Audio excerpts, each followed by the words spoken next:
Welcome to our channel Pranati IAS. तो आज की हमारी क्लास है गुलाम वंश की दूसरी क्लास, तो जिसमें हम लोग पढ़ने जा रहे हैं इल्तुतमिश के बारे में, जो कि गुलाम वंश के वास्तविक संस्थापक थे। ठीक है, तो इस वीडियो को जितना हो सके उतने अधिक मात्रा में शेयर कीजिएगा, और अगर आप चैनल पर नए आए हैं तो सब्सक्राइब ज़रूर कर दीजिएगा। ठीक है, तो चलिए हमारा वीडियो शुरू होता है। अब आज मैं शुरू करने जा रहा हूँ शमसुद्दीन इल्तुतमिश के बारे में। और पिछले वीडियो में मैंने आपको चर्चा किया था कुतुबुद्दीन ऐबक के बारे में। कुतुबुद्दीन ऐबक के ये दास थे और कुतुबुद्दीन ऐबक मोहम्मद गोरी के दास थे। तो ये इनके बारे में कहा जाता है कि दासों के दास थे। तो यह शमसुद्दीन इल्तुतमिश 1210 से 1236 तक राज्य किए हैं और यह जो है शमसी वंश के हैं। आपको पिछले वीडियो में मैंने बताया था कि कुतुबुद्दीन कुतुबी वंश से थे और यह जो है शमसी वंश से हैं। और आगे आपको बतलाएंगे बलवन जो थे वह बलवनी वंश के थे। तो यह जो है मामलुक वंश गुलाम वंश के ही यह उपशाखा के रूप में जाने जाते हैं। लेकिन यह आपको चाहे कुतुबी वंश हो, चाहे शमसी वंश हो, चाहे बलवनी वंश हो, ये तीनों जो है मामलुक वंश गुलाम वंश से संबंधित है। अब मैं आपको बता देना चाहता हूं कि यह इल्तुतमिश जो थे वह कहाँ से आए हुए थे और इनके पिता का क्या नाम था, वह कौन तुर्क थे। तो इनके पिता का नाम इलाम खां था, इलबारी जनजाति के सरदार थे। और यह इनके असल में इनके परिवार बड़े थे और इनके पिताजी कई शादियां कर चुके थे, जिसके कारण क्या हुआ कि इनके सौतेले भाई इनको जाकर के गुलाम बाजार में बचपन में बेच दिया। और कई लोगों के हाथों अंत में ये आते हैं आपको जमालुद्दीन नाम के व्यापारी के पास आते हैं, जो इनको दिल्ली में कुतुबुद्दीन ऐबक के मांग के आधार पर, जब कुतुबुद्दीन ऐबक गुजरात से लौटते हैं तो यह जो है जमालुद्दीन जो व्यापारी होते हैं गुलाम का, उनके द्वारा यह बेचे जाते हैं। और 1,00,000 जीतल में दो जो गुलाम है बिके जाते हैं। और उसमें एक का नाम जो है आपको शमसुद्दीन इल्तुतमिश है और दूसरा का नाम है आपको तमघास नाम है। और यह दोनों जो है आपको महत्वपूर्ण गुलाम होते हैं और आगे चल करके इतिहास में बहुत नाम करते हैं। तो इल्तुतमिश के बारे में तो आपको बतलाने ही हम जा रहे हैं, जो सुल्तान बनते हैं। लेकिन तमघास के बारे में बता देते हैं कि तवर हिंद, जिसको भटिंडा आजकल आधुनिक भटिंडा कहते हैं, वहाँ के ये जो है प्रांतीय शासक के रूप में रहे। तो यह दोनों एक साथ दिल्ली में कुतुबुद्दीन ऐबक को 1,00,000 जीतल के द्वारा जमालुद्दीन जो व्यापारी थे गुलाम के, उनके द्वारा यह बेचे गए कुतुबुद्दीन ऐबक को। तो कुतुबुद्दीन ऐबक जब इनको खरीद लिए तो कई बार इनको मोहम्मद गोरी को दिखलाए। मोहम्मद गोरी इनको बहुत मानते थे, इनके व्यवहार कुशलता और ज्ञान से बहुत प्रभावित रहे, कार्यकुशलता से बहुत प्रभावित रहे। इसलिए आपको मोहम्मद गोरी ने इनको आपको बता देते हैं अमीरुल उमरा पद मोहम्मद गोरी ने दिया था। और मोहम्मद गोरी ने कुतुबुद्दीन ऐबक को कहा था कि इसको संभाल करके रखना, यह आगे चल के तुम्हारा भविष्य होगा। और निश्चित ही उनका भविष्य हुआ और आपको भारत का वह जो है आपको निश्चित रूप से वास्तविक संस्थापक के रूप में, तुर्क शासन के वास्तविक संस्थापक के रूप में इल्तुतमिश जाना गया। तो यह जो है आपको मोहम्मद गोरी की भविष्यवाणी सिद्ध हुई। और ये आपको कुतुबुद्दीन ऐबक जो हैं मोहम्मद गोरी के कथनानुसार वो भी इनको बड़े मानते थे और इनको दामाद और बदायूं के शासक के रूप में भी नियुक्त किए थे। तो दामाद भी बना लिए और वह जो है आगे चल करके कुतुबुद्दीन ऐबक का ही नाम नहीं, तुर्क शासन को भारत में स्थापित, वास्तविक स्थापित करने वाला संस्थापक बने। तो यह जो है मैं इनकी थोड़ा सा जीवनी के बारे में बतलाया है और इसमें जो है आपको इन्होंने बड़ी चालाकी से बहुत सारे कार्य किए हैं, बड़ी होशियारी से काम किए हैं, जिसके चलते इतिहास में यह बड़े प्रसिद्ध शासक के रूप में है। बगदाद की खलीफा अल मुस्तसीर बिल्लाह द्वारा ये खिलत प्राप्त किए और इन सुल्तान की उपाधि लिए। उन्होंने 2 उपाधि 1229 में दिया, एक यामीन खिलाफत अल्लाह, यामीन खिलाफत अल्लाह देवताओं के उप का दाहिना हाथ के रूप में जाना जाता है। दूसरा है अमीर अल मुमीन, वफादार के कमांडर का सहायक। यह 2 सम्मान जो है बगदाद के खलीफा अल मुस्तसीर बिल्लाह के द्वारा दिया गया, जिससे इनकी प्रतिष्ठा में बहुत ज़्यादा इजाफा हुआ। लोग इनको बहुत ही अच्छे नज़रों से देखने लगे। तो यह 2 सम्मान जो है यह प्राप्त करने वाला पहला मुस्लिम शासक हुए। यह एक बहुत बड़ी चीज इनके लिए हुआ। उसके बाद आपको बता देते हैं प्रशासनिक सुधार के लिए, क्योंकि ये तो गुलाम थे, इनको बराबर जब कभी भी ये बैठते थे आपको सुल्तान के गद्दी पर, तो इनको बराबर थोड़ा सा मन में झेपते थे, क्योंकि इनके सामने बहुत सारे बुजुर्ग और काफ़ी सीनियर तुर्क लोग भी थे। तो उन सारे तुर्कों को संतुष्ट करने के लिए उन्होंने आपको 40 तुर्कों का एक समूह बनाए थे, जो काफ़ी सम्मानित और काफ़ी ऊंचे पद पर थे वो लोग, और उन लोगों को आपको सब तरह की सुविधाएं भी दिए थे, और उन लोगों से ये आपको राजनैतिक रूप से, प्रशासनिक रूप से या अनेक जो चीज़ें होती है जो महत्वपूर्ण राजकीय शासन के लिए ज़रूरी होती है, उनसे सजेशन लेते थे। और उसका नाम उन्होंने रखा था तुर्क ये चिहालगानी या चरगान भी कहा जाता है, चालीसा भी कहा जाता है।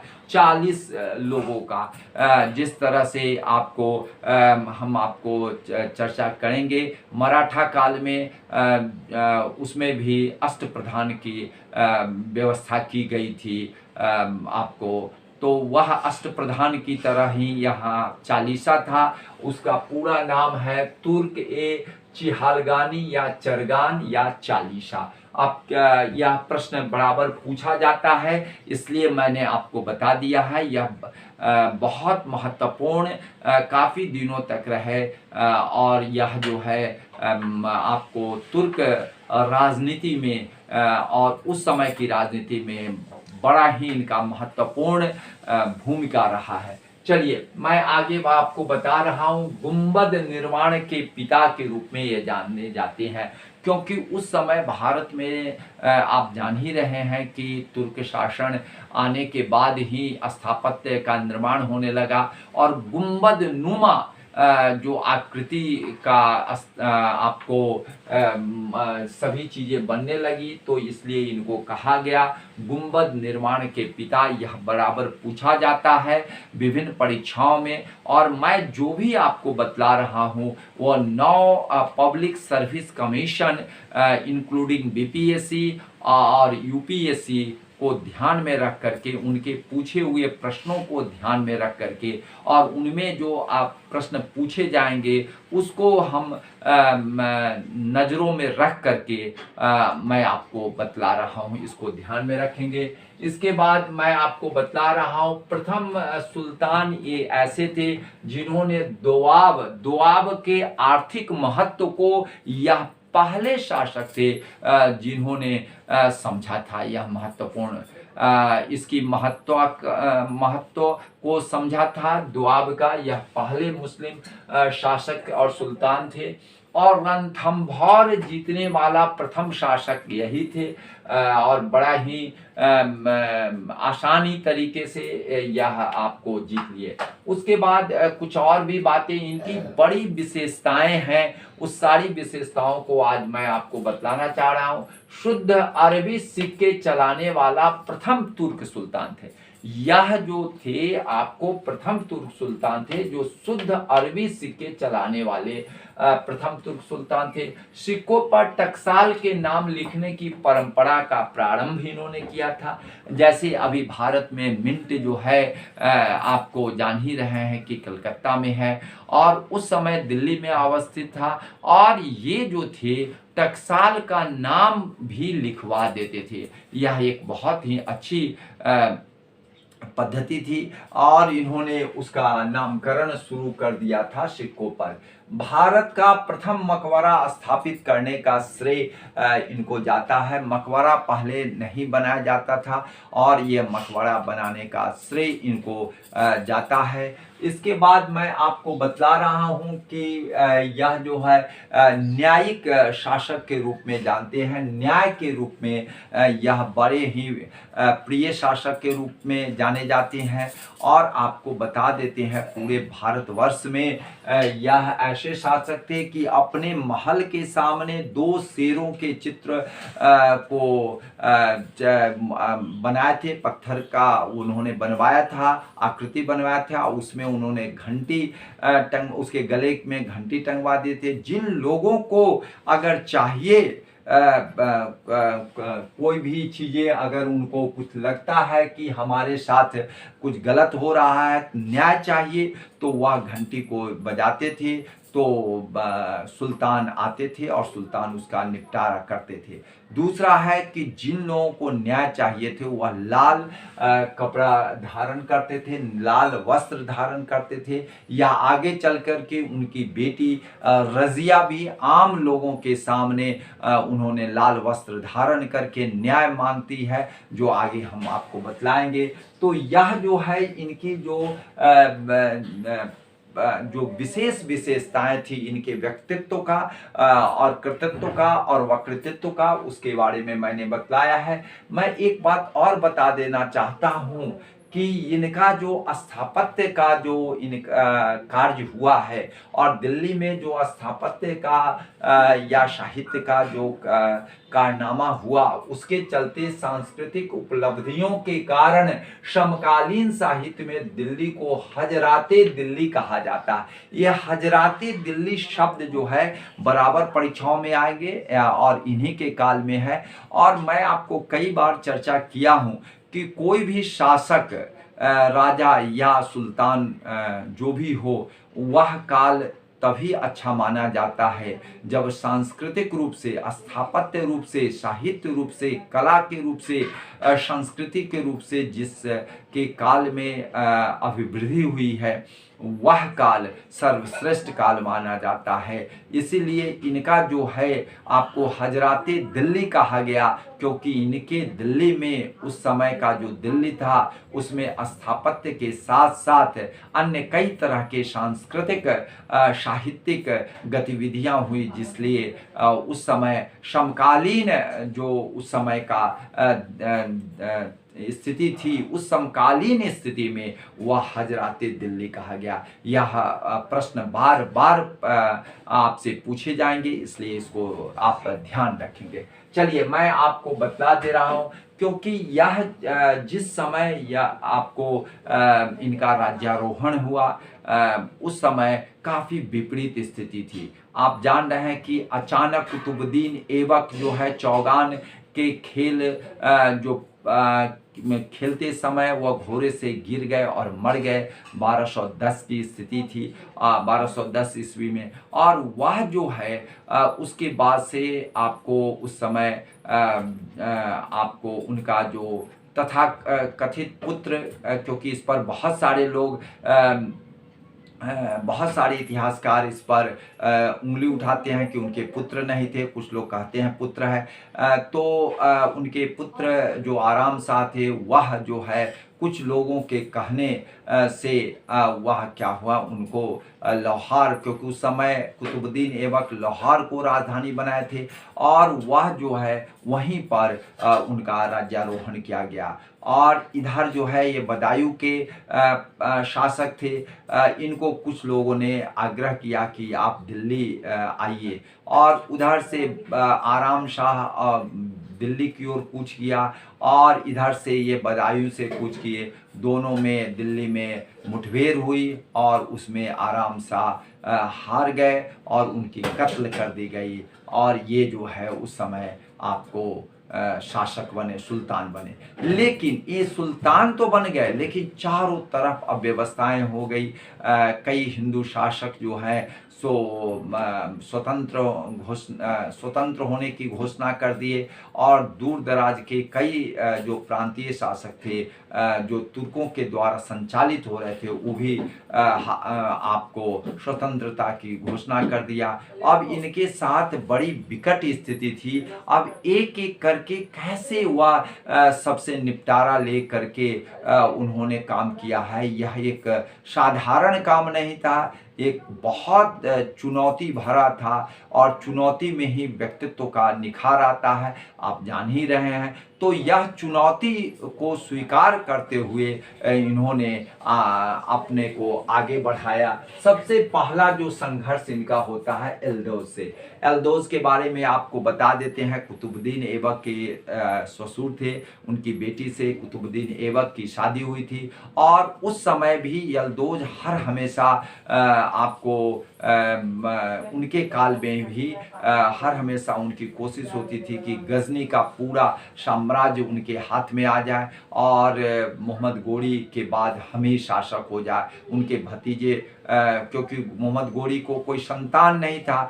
और उनके भतीजे को हटा करके हम हो जाए। लेकिन यह कुतुबुद्दीन ऐबक शाही गुलाम थे मोहम्मद गोरी के। उन्होंने कहा कि ऐसा नहीं हो सकता, भले आप हमारे ससुर हैं, और उनको जीवन पर्यंत यह नहीं होने दिया।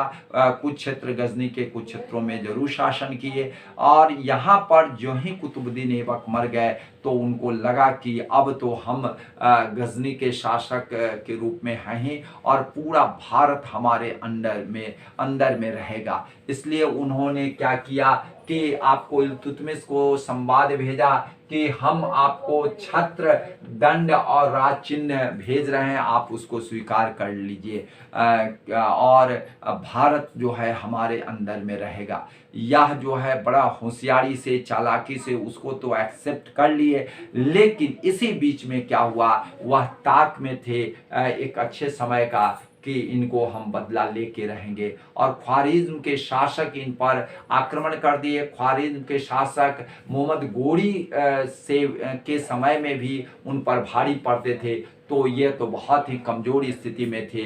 ये वहाँ से भाग करके या लाहौर में शरण ले लिए और लाहौर में शरण ले लिए। यहाँ जो ही इनको मालूम हुआ, कुतुबुद्दीन इल्तुतमिश को जो ही मालूम हुआ, वो उनके विरुद्ध में कूच कर गए और तराइन के युद्ध में इनको हरा दिए और और बाद में इनकी मृत्यु भी हो जाती है। तो यह जो है इनका सबसे बड़ा जो कांटा था, रोड़ा था रास्ते का, वह खत्म हो गए और यह एल्दोज जो है, एल्दोज से संघर्ष ही खत्म हो गया। उसके बाद इनके सामने एक दूसरी सबसे बड़ी चुनौती आ गई। वह चुनौती थी मंगोल का आक्रमण का। उस समय चंगेज खां पूरे विश्व में एक बहुत बड़ी चुनौती बन के उभरा था और उसके सामने किसी की हिम्मत नहीं थी कि वह खड़ा हो सके। रसिया से लेकर चीन तक और आपको मध्य एशिया में भी सभी जगह उसका प्रभुत्व बड़ी तेजी से लहराता हुआ, अंगड़ाता हुआ, उमड़ता हुआ वह आगे बढ़ता जा रहा था। अब ऐसी स्थिति में ख्वारिज्म के शासक जो थे, जो अपने आप को बहुत ताकतवर समझते थे, उनके डर से उनके ख्वारिज्म के शासक जो थे वह पश्चिम की ओर भागे और बेटे जो थे, जो राजकुमार था, वह भारत की ओर अपने कुछ सैनिकों के साथ इल्तुतमिश से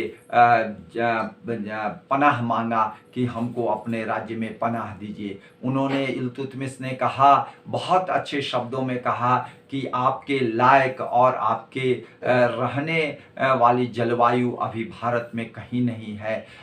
मैं उस तरह के स्थान को नहीं देख पा रहा हूँ, इसलिए आप लौट जाएं। और वह जो है आपको चंगेज़ खां इनके पिता को भी घूस करके पश्चिम से खदेड़ करके मार दिया और इनको भी ख्वारिज़्म के शासक को भी मार दिया। ख्वारिज़्म के शासक को ही नहीं, उनके बेटे जो मंगवर्णी के नाम से प्रसिद्ध था, वह मंगवर्णी को भी इल्तुतमिश ने स्वीकार नहीं किया। तो आपको मंगोल शासक चंगेज़ खां उसको पकड़ के मार दिया, लेकिन वह चंगेज़ खां भारत पर आक्रमण नहीं किया। अगर मंगवर्णी की बात मान लिए रहते इल्तुतमिश, तो हो सकता है चंगेज़ खां भारत पर आक्रमण करता और इल्तुतमिश हार जाते, क्योंकि चंगेज़ खां के सामने इल्तुतमिश की सेना बहुत ही कमज़ोर थी हर एक दृष्टिकोण से। तो ऐसे उन्होंने आपको मंगोलों के आक्रमण से देश को बचा लिया। तो यह एक बहुत बड़ी होशियारी का उनका मामला था। उसके बाद उन्होंने अब तीसरा उनका सबसे बड़ा जो था कुवाचा, जो आपको जान ही रहे हैं कि कुतुबुद्दीन ऐबक जो है अपनी बहन की शादी कुवाचा से किए थे।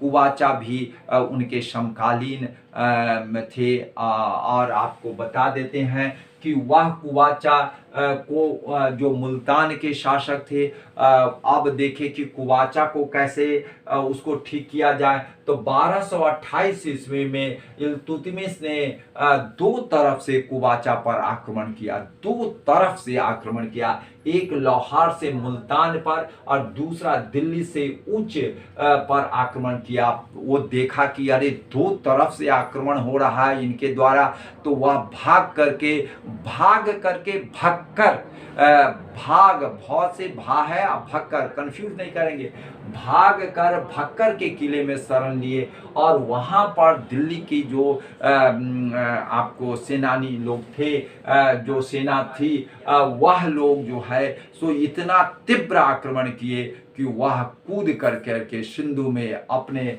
आप को मार दिए अपने आप को, और उसके बाद इनका भी खत्म हो गया, अध्याय इनका भी खत्म हो गया और वह पूरे साम्राज्य को, मुल्तान को इल्तुतमिश ने अपने राज्यों में मिला लिया। उसी तरह से बंगाल का पुनर्विजय इन्होंने किया। बंगाल की गद्दी पर हंसामुद्दीन एवाज, जिसको सुल्तान गियासुद्दीन की उपाधि से वह वहाँ पर राजा बना हुआ था। इल्तुतमिश ने उसको अपनी सेना के साथ वहाँ गए, वह स्वीकार तो कर लिया, लेकिन जो ही आए ये उसके बाद वह फिर से झंडा खड़ा कर दिया। तो वो अपने बड़े बेटे जो नासरुद्दीन महमूद थे उनको भेजे और उन्होंने उनको हराया, मार दिया। बाद में क्या हुआ, एक और व्यक्ति जो है बलका खिलजी वहाँ पर खड़ा हुआ, स्वतंत्रता घोषित कर दिया, तो उसको भी हराया और मार दिया। इसके बाद जो है बंगाल का भी पुनर्विजय हो गया, उसका भी मिलन हो गया, आपको इल्तुतमिश के राज्यों में मिलन हो गया। उसके बाद दोआब का उन्होंने पुनर्विजय किया। दोआब में बदायूं है, कनौज है, बनारस है, अहिछत्र है, जिसको अम्बाला जो आजकल कहा जाता है, बहराइच है, पर पुनर्विजय किया। अवध के नेता वर्तु और पीर्थु जो बहुत ही वीर सैनिक थे और वीर योद्धा थे, और उन्होंने 1,20,000 शत्रु सैनिकों को मार डाला। अगर उनके अन्य राजाओं ने मदद किया होता तो आज ये दूसरी ही बात होती, लेकिन उनको अन्य राजाओं ने नहीं मदद किया। वह नेता वर्तु और पीर्थु ने 1,20,000 सैनिकों को कत्ल कर दिया। वह जो है यह एक बहुत बड़ी ऐतिहासिक बातें हैं और यह प्रश्न बार बार पूछा जाता है कि वह कौन लीडर था जिन्होंने इतनी बड़ा माने टक्कर लिया और इतनी टक्कर लेने के बाद इतने सैनिकों की हताहत की। यह एक बहुत बड़ी बात हो गई उस समय, जबकि यह काफ़ी कमज़ोर सभी लोग थे। और यह नाम है वर्तु या पीर्थु, दोनों नाम से इतिहास में जाने जाते हैं, इसको ध्यान रखेंगे। राजपूताना पर अब हम आते हैं। राजपूताना में रणथंभौर है, जालौर है, अजमेर है, शांभर है, कनौज है, मेहर है, भिलसा का पुनर्विजय इन लोगों ने आपको किया है। तो इसको आप ध्यान रखेंगे कि यह जो है आपको जो राजपूताना का जो क्षेत्र है उसको भी इन्होंने अपने राज्यों में मिलाया। तो इनका एक बहुत बड़ा प्रशासनिक क्षेत्र हो गया और यह रियल में वास्तविक संस्थापक के रूप में यह जाने जाने लगे। इसके बाद मैं आपको जो सबसे महत्वपूर्ण है वह इनका योगदान क्या है, तो स्थापत्य योगदान क्या है, साहित्य में क्या योगदान है, उस पर अब हम चर्चा करने आ रहे हैं। स्थापत्य योगदान में आपको इन्होंने दिल्ली में एक विद्यालय की स्थापना की। ये बहुत पढ़े लिखे नहीं थे, लेकिन इनको आपको कुरान पढ़ने की आदत थी। कुरान ये रेगुलर पढ़ते थे, पांचों वक्त नमाज ये अदा करते थे, सुन्नी मुस्लिम थे। और यह जो है सो बड़े ही धर्म के मामले में बड़े ही शालीन थे और पांचों वक्त नमाज पढ़ना कितनी भी व्यस्तता के बावजूद भी यह छोड़ते नहीं थे। तो धार्मिक रूप से यह बड़े ही नियमबद्ध रहते थे। मैं आपको बता रहा हूँ, इसके बहुत अध्ययनशील और बहुत ज्ञान नहीं होने के बावजूद भी उन्होंने शिक्षा में उस समय उन्होंने एक विद्यालय की स्थापना करवाया दिल्ली में। वह बड़ा ही महत्वपूर्ण है कि शिक्षा प्रेमी भी रहे होंगे वह विद्यालय दिल्ली में। उसके बाद मदरसा की उन्होंने स्थापना की। मदरसा भी शिक्षा में बहुत बड़ा केंद्र माना जाता है, वो भी काफ़ी सहयोगी है शिक्षा के क्षेत्रों में। धार्मिक शिक्षा से लेकर के व्यवहारिक शिक्षा की भी ज्ञान दी जाती है। तो इसमें मदरसा में उन्होंने 2 मदरसा की स्थापना की। आप जान ही रहे हैं कि उनका बड़ा बेटा बड़ा प्यारा बेटा था और बड़ा ही लायक बेटा था, और उसके मृत्यु हो जाने से वह एक तरह से टूट चुके थे। और उनकी याद में नासरी मदरसा, क्योंकि उसका नाम था नासरुद्दीन महमूद नाम था, और नासरुद्दीन महमूद की याद में उन्होंने नासरी मदरसा उन्होंने स्थापित करवाया था। और क्योंकि मोहम्मद गोरी के प्रति उनका बड़ा ही अच्छा बर्ताव रहा है और मोहम्मद गोरी भी अपने समय में उनको बड़ा मानते थे और ये भी गोरी को बड़ा ही मानते थे। तो मदरसा ये मुइज़्ज़ी, उनको मुइज़्ज़ी कहा भी जाता है मोहम्मद गोरी को।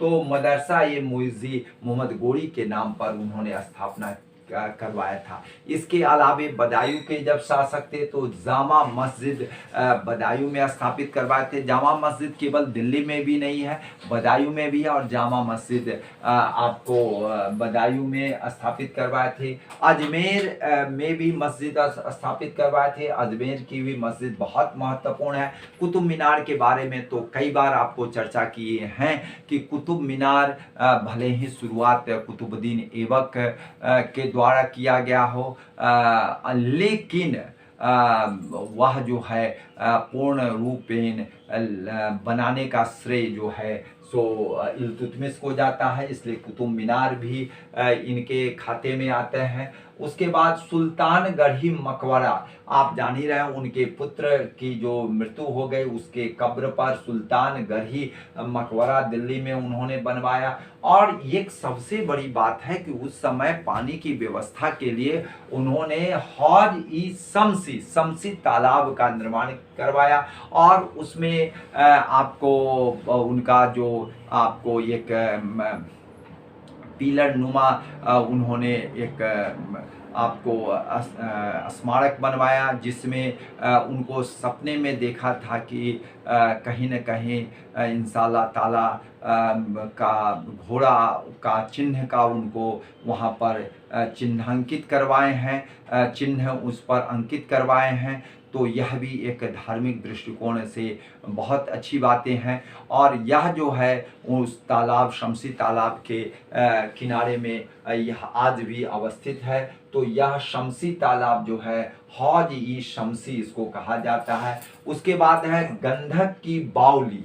उस समय पानी का बड़ी किल्लत रहती थी दिल्ली में, और वहाँ पर खास करके कुतुब मीनार के आसपास जो कुतुबुद्दीन बख्तियार काकी वहाँ रहते थे, तो वहाँ कुतुबुद्दीन बख्तियार काकी के हेतु 5 मंजिल उन्होंने आपको गंधक की बावली बनाए थे। पानी का व्यवस्था, पानी पीने के, स्नान करने वगैरह सब के लिए उन्होंने बनवाया था। वह 130 फीट लंबा था और 39 फीट चौड़ा था और 5 मंजिल वह था। और उसमें गंधक का उसमें सुगंध आता था। इसका मतलब है गंधक हमारे चमड़े के लिए बहुत उपयोगी होता है, पेट के लिए भी उपयोगी होता है। तो इसलिए क्योंकि चर्म रोग नहीं हो और आपको स्वास्थ्य के लिए भी अच्छा हो, इसलिए उन्होंने आपको कुतुबुद्दीन बख्तियार काकी के हेतु उन्होंने बनवाया था गंधक की बावली। तो यह एक बहुत बड़ी अच्छी चीज़ें उन्होंने दिया था। उसके बाद भेलसा का मुख्य मंदिर है, भेलसा का मुख्य मंदिर, और उज्जैन का महाकाल मंदिर। उज्जैन का महाकाल मंदिर जो 300 वर्ष उसके निर्माण में लगे थे, और विक्रमादित्य और अन्य कई राजाओं ने उसको बनवाए थे, और उसको उन्होंने ध्वस्त कर दिया। और या इसके जो आपको अष्टधातु का जो आपको मूर्ति था, उसको वहाँ पर ही उन्होंने तालाब में फेंकवा दिया। तो यह जो है सो यह भेलसा का मुख्य मंदिर और उज्जैन का महाकाल मंदिर को उन्होंने तोड़ दिया था, ध्वस्त कर दिया था।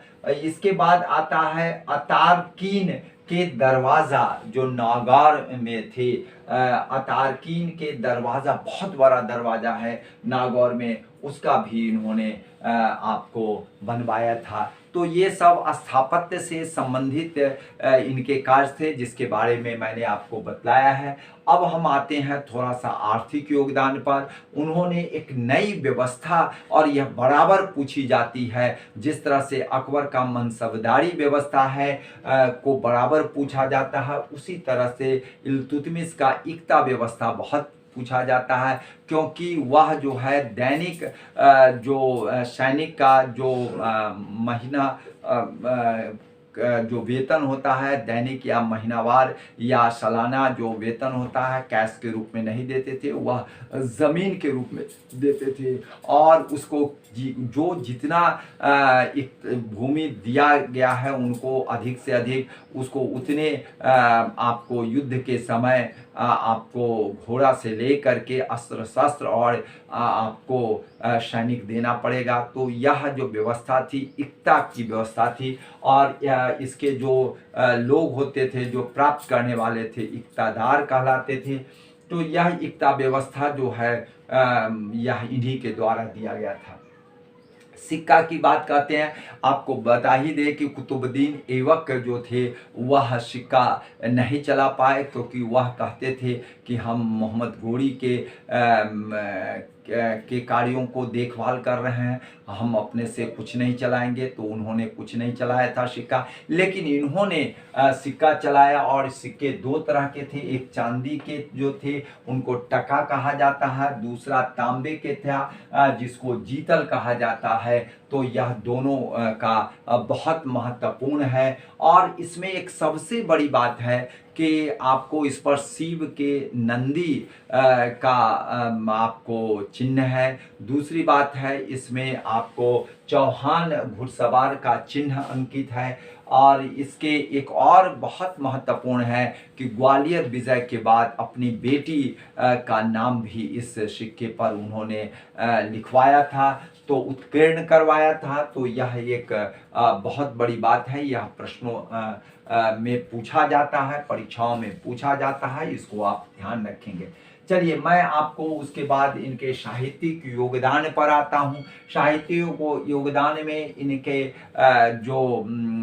आपके दरबार में जो लोग थे उसमें एक सबसे महत्वपूर्ण व्यक्ति थे मिनहाज उस सिराज, जिन्होंने तबकाते नासरी पुस्तक लिखे थे। यह बहुत बड़ा आपको डॉक्यूमेंट्री प्रूफ है और बहुत सारी चीज़ों का इन्होंने लेखा जोखा दिया है। मिनहाज उस सिराज, जब कभी भी आप इनके बारे में या इस काल के बारे में पढ़ेंगे तो इनकी स्टेटमेंट आपको पढ़ना पड़ेगा।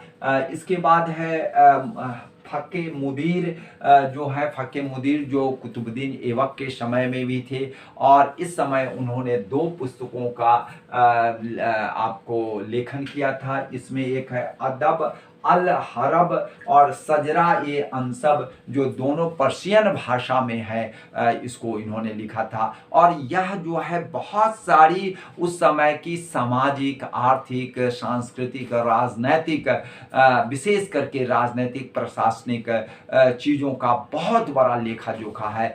आप यही समझेंगे, प्रत्यक्ष और परोक्ष रूप से समझेंगे कि यह ऐतिहासिक पुस्तक के रूप में अधिक रूप जाना जाता है और बहुत सारी चीज़ों का यह प्रत्यक्ष प्रमाण देता है। तो यह एक बहुत महत्वपूर्ण पुस्तक है। इसके बाद आमिर रूहानी जो थे, इनके दरबारी कवि थे और इनके बारे में बहुत ही अच्छे अच्छे स्टेटमेंट दिए हुए हैं। तो यह है आमिर रूहानी, उनके बारे में आपको मैंने बतला दिया। इसके बाद मैं थोड़ा सा चर्चा आपको कर देना चाहता हूं कि कैसे एक गुलाम जो है, कैसे वह सुल्तान बनता है और वह कौन कौन पद से होकर के गुजरता है, इसके बारे में थोड़ा सा आपको बता देते हैं। सबसे पहले गुलाम होते हैं और यह गुलाम जो गजनी और बुखारा में आपको गुलाम बाजार में बेचे गए थे, वह वहाँ से वह आपको सरजनदार, शाही अंगरक्षकों का सरदार पोस्ट पर आए। सरजनदार कहा जाता है, जिसका मतलब होता है शाही अंगरक्षकों का सरदार। उसके बाद अमीर शिकार होते हैं, जो आपको हंटिंग के कार्य करने वाले लोग होते हैं और यह जो अमीर शिकार, इनको पद मिला। उसके बाद बदायूं का प्रशासक मिला। उसके बाद इन्होंने सुल्तान बने। तो यह इनका जो पद है उसके बारे में मैंने आपको बता दिया। अब हम थोड़ा सा चर्चा आपको करना चाहते हैं कि यह इतने सारे काम तो कर लिए, लेकिन यह जीवन के अंतिम क्षणों में भी युद्ध में ही लगे रहे। मीन्स आपको बता देते हैं 30 अप्रैल 1236 ईस्वी में इनकी मृत्यु होती है। और वह मृत्यु ऐसे नहीं होती है, वह बयाना पर आक्रमण करने जाते समय उनकी तबीयत खराब हो गई और तबीयत खराब होने के बावजूद भी वह जो है सो बयाना के लिए वह मूवमेंट कर दिए और वह जो है युद्ध के लिए तैयार थे। लेकिन इनकी तबीयत बहुत ख़राब हो गई, अंत में इनकी मृत्यु हो जाती है और दिल्ली इनको लाया जाता है। इनका मकबरा जो है दिल्ली में एक कक्षीय कमरा में इनको अवस्थित किया गया है। आपको एक बात बता देते हैं, लाहौर में जो आपको कुतुबुद्दीन ऐबक का जो आपका मकबरा है, बहुत ही छोटा है, बहुत ही, जो अब तो बहुत बड़ा पाकिस्तान सरकार ने बहुत बड़ा बना दिया है, लेकिन पहले बहुत ही छोटा जो उनकी हैसियत थी उसके आधार पर नहीं था। वैसे ही इनका भी जिस तरह की हैसियत थी वैसा तो नहीं है, लेकिन आपको कुतुबुद्दीन ऐबक से काफ़ी सुंदर है। और उसी तरह से रजिया का जो है बहुत ही अति साधारण है। तो इससे इसका मतलब है कि आने वाले जो शासक हैं, चाहे उनके पुत्र हों पुत्री हों, वह अगर नहीं ध्यान दिए तो उनकी हैसियत जो है अपने समय में जो हैसियत रहता है वह हैसियत तो नहीं दिखलाई पड़ता है। लेकिन इसके बावजूद भी उन्होंने आपको बता देता हूँ वास्तविक संस्थापक जो तुर्क शासन का था वह इल्तुतमिश था। चलिए अब मैं इसी को खत्म करते हुए जय हिंद।